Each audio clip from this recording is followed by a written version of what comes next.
പുകവലിച്ചതുകൊണ്ട് മുടി കൊഴിച്ചിലുണ്ടാവുന്നുവെങ്കിൽ ഇന്ന് ഷാരൂഖ് ഖാന്റെയും തലയിലൊന്നും മുടിയുണ്ടാകുമായിരുന്നില്ല.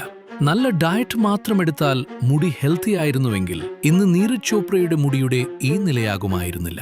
ഇന്നത്തെ കാലത്ത് മുടിയെക്കുറിച്ച് ആളുകൾ ഒരു കള്ളവ്യാപാരം തന്നെ ഉണ്ടാക്കിയിരിക്കുന്നു. ഇത് ചെയ്യരുത്, അത് ചെയ്താൽ മുടി വീഴും, ഈ എണ്ണ പുരട്ടു, ഇത് കഴിച്ചാൽ മുടി വളരും എന്നിങ്ങനെ അനവധി കഥകൾ. പക്ഷെ സത്യത്തിൽ വെറും 5 കാരണങ്ങൾ കൊണ്ടാണ് നിങ്ങളുടെ മുടി കൊഴിച്ചിലുണ്ടാകുന്നത്. സയൻസ് തന്നെ ഇത് അംഗീകരിച്ച കാര്യങ്ങളാണ്. എന്നാൽ ഇതിലൊന്നിലും നിങ്ങൾ യഥാർത്ഥത്തിൽ ശ്രദ്ധിച്ചിട്ടില്ല. മുടി കൊഴിച്ചിലിനെക്കുറിച്ച് ഇതുവരെ നിങ്ങൾ കണ്ടതിൽ ഏറ്റവും മികച്ച വീഡിയോയിൽ ഒന്നായിരിക്കും ഇത്. കാരണം ഈ വീഡിയോയിൽ നിങ്ങൾക്ക് ഹെയർ ഫോളും ഹെയർ ലോസും തമ്മിലുള്ള വ്യത്യാസം എന്താണെന്നും 99% പേരുടെയും മുടി കൊഴിച്ചിലിന് കാരണമാകുന്ന 5 കാരണങ്ങൾ കൂടി ഞാൻ വ്യക്തമാക്കുകയും ചെയ്യും. വീഡിയോ വളരെ ഉപകാരപ്രദമായതിനാൽ 1 സെക്കൻഡും സ്കിപ്പ് ചെയ്യാതെ അവസാനം വരെ കാണുക. ആദ്യമായി ഒരു ബേസിക് കാര്യം മനസ്സിലാക്കുന്നത് വളരെ പ്രധാനമാണ്. നിങ്ങൾക്ക് ഹെയർ ഫോൾ ആണോ ഹെയർ ലോസ് ആണോ നടക്കുന്നത്? കാരണം ഇവ രണ്ടും ഒരുപോലെയല്ല. ഹെയർ ഫോൾ എന്ന് പറഞ്ഞാൽ ദിവസവും കുറച്ച് മുടി വീഴുന്നത്. ഇത് നാച്ചുറലാണ്.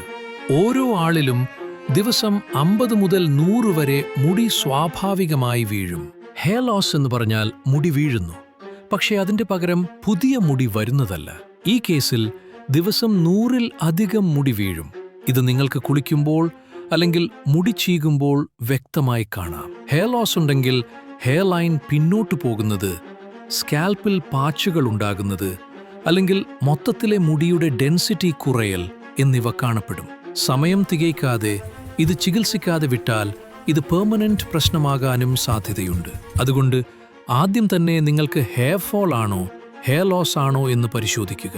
ഹെയർ ഫോൾ ഒരു ടെമ്പററി പ്രശ്നമാണ്. ഇത് എളുപ്പത്തിൽ പരിഹരിക്കാം. പക്ഷേ നിങ്ങൾക്ക് ഹെയർ ലോസ് ആണ് ഉണ്ടാകുന്നതെങ്കിൽ ശ്രദ്ധിക്കണം. അവഗണിച്ചാൽ കുറച്ച് വർഷങ്ങൾക്കകം തന്നെ നിങ്ങൾക്ക് തലമുടി കുറഞ്ഞു പോകാം. ഹെയർ ലോസ് എന്തുകൊണ്ടുണ്ടാകുന്നു എന്ന് തിരിച്ചറിയാതെ തന്നെ പലതരത്തിലുള്ള ട്രീറ്റ്മെന്റ്സ് തുടങ്ങും. ഒരു പരസ്യം കണ്ടാൽ ഷാംപൂ വാങ്ങും, അല്ലെങ്കിൽ ഇന്റർനെറ്റിലുള്ള ഇൻഫ്ലുവൻസർ പറഞ്ഞ് എന്തും ചെയ്യും. ഞാൻ പറയുന്നത് ഇതൊന്നും വെറുതെയാണോ? ഇതിൽ നിന്ന് ഒരു മുടിയും വളരില്ലയോ? അതല്ല.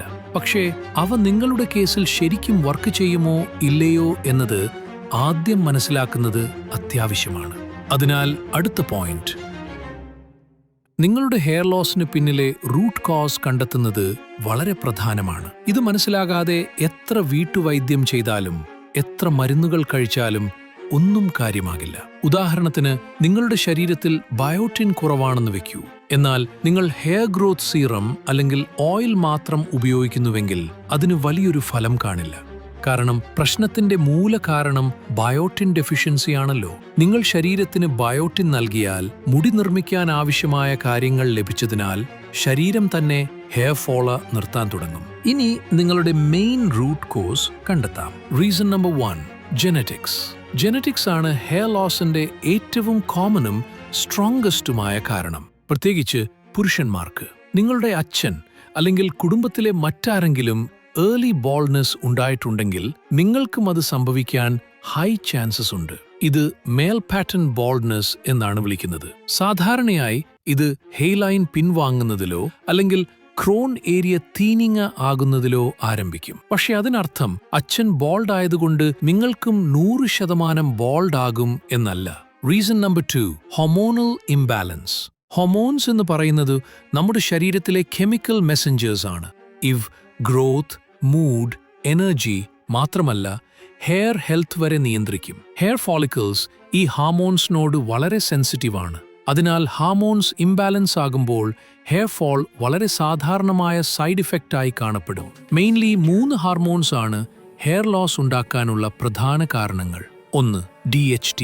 ഇതാണ് ഏറ്റവും കോമൺ റീസൺ. പ്രശ്നമെന്തെന്നാൽ DHT അധികമായി ഉണ്ടാകുമ്പോൾ അത് ഹെയർ ഫോളിക്കിൾസിനെ ശ്രിങ്ക് ചെയ്യുന്നു. രണ്ടാമത്തെ പ്രധാന ഹോർമോൺ തൈറോയിഡ് മുടിവീഴ്ചയിൽ വളരെ വലിയ പങ്ക് വഹിക്കുന്നു. നമ്മുടെ കഴുത്തിലുള്ള ഒരു ചെറിയ ഗ്രന്ഥിയാണിത്. നമ്മുടെ ശരീരത്തിന്റെ മെറ്റബോളിസം, എനർജി, ഗ്രോത്ത് എന്നിവ നിയന്ത്രിക്കുന്നതാണ് ഈ ഗ്രന്ഥി.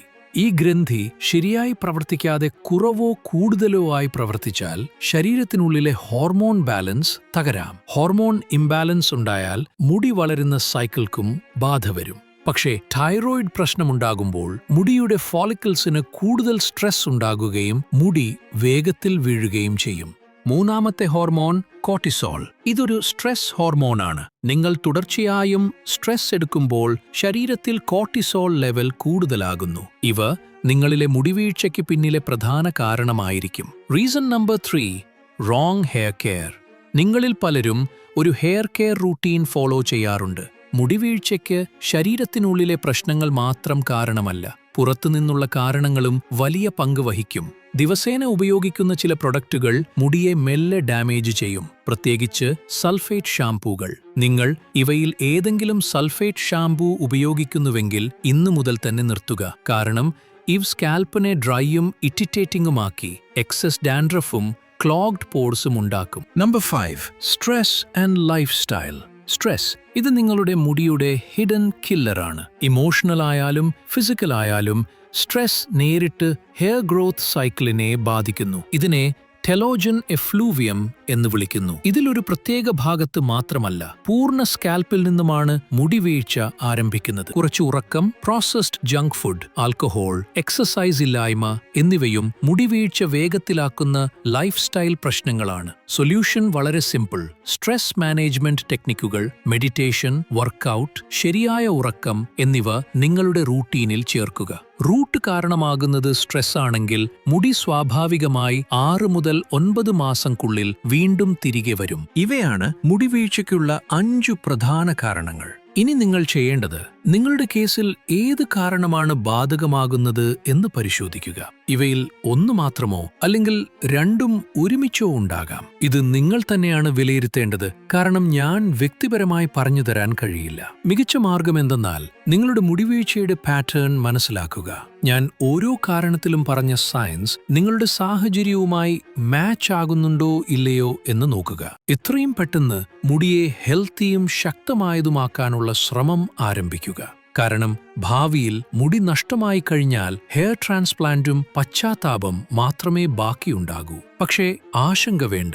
എന്റെ മുടിവീഴ്ചയുടെ യാത്രയിൽ എനിക്ക് വളരെ സഹായകമായ ചില സൊല്യൂഷനുകൾ എന്റെ കൈവശമുണ്ട്. പക്ഷേ ഇപ്പോൾ അതിനെക്കുറിച്ച് പറയാൻ തുടങ്ങുകയാണെങ്കിൽ വീഡിയോ വളരെ ദൈർഘ്യമാകും. ഇതിനകം തന്നെ വീഡിയോ നീളമുള്ളതാണ്. അതിനാലാണ് അവയെ 2ാം ഭാഗത്തിൽ കവർ ചെയ്യുന്നത്. ട്രസ്റ്റ് മീ, ആ വീഡിയോ കണ്ട ശേഷം നിങ്ങൾ തന്നെ എന്നോട് നന്ദി പറയും. കാരണം അതിൽ അത്ര മികച്ച സൊല്യൂഷനുകളുണ്ട്. അതിനാൽ ആ വീഡിയോ നിങ്ങൾക്ക് മിസ് ആവാതിരിക്കാൻ ചാനൽ സബ്സ്ക്രൈബ് ചെയ്ത് ബെൽ ഐക്കൺ ഓൾ ആയി സെറ്റ് ചെയ്യൂ. അപ്പോൾ ആ വീഡിയോയുടെ നോട്ടിഫിക്കേഷൻ ഏറ്റവും ആദ്യം നിങ്ങൾക്കെത്തും. അടുത്ത വീഡിയോയിൽ കാണാം. Thanks for watching.